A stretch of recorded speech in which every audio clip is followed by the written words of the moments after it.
ஈஸியாக சாஃப்டாக ஒரு இட்லி. ஃபஸ்ட்டு வந்து நான் இட்லி ரவை எடுத்துருக்கிறேன். தண்ணி விட்டு வச்சிடலாம். 10 நிமிஷம் இப்படி வச்சிங்கன்னா நல்லா ஊறிடும். 1 கப் ரவைக்கு 1/2 கப் தயிர். இதுக்கு உப்பு சேர்த்துடுங்க. தேவையான தண்ணி சேர்த்து இட்லி மாவு பதத்துக்கு கலந்து வச்சுடுங்க. தாளிப்பு ரெடி பண்ணிக்கிடுவோம். எண்ணெய் சூடானோடனே 1 டேபிள் ஸ்பூன் கடலைப்பருப்பு, 1 டேபிள் ஸ்பூன் உளுந்தம்பருப்பு, 1 டீஸ்பூன் கடுகு, 1 டீஸ்பூன் ஜீரகம். நல்லா செவந்துட்டு ஸ்டவ் ஆஃப் பண்ணிடலாம். மாவில் விட்டுடலாம்.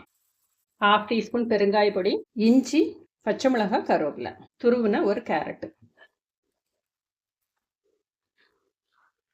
தண்ணி நம்ம சேர்த்தது பத்தாது, இன்னும் கொஞ்சம் விடலாம். இந்த அளவு கரெக்டாக இருக்கும். அரிசி ரவை 10 நிமிஷம் ஊற வச்சுருக்குறோம். தயிர் விட்டு ஒரு 10 நிமிஷம் வச்சுருக்குறோம். இப்போ தாளிப்பு கொட்டியாச்சு.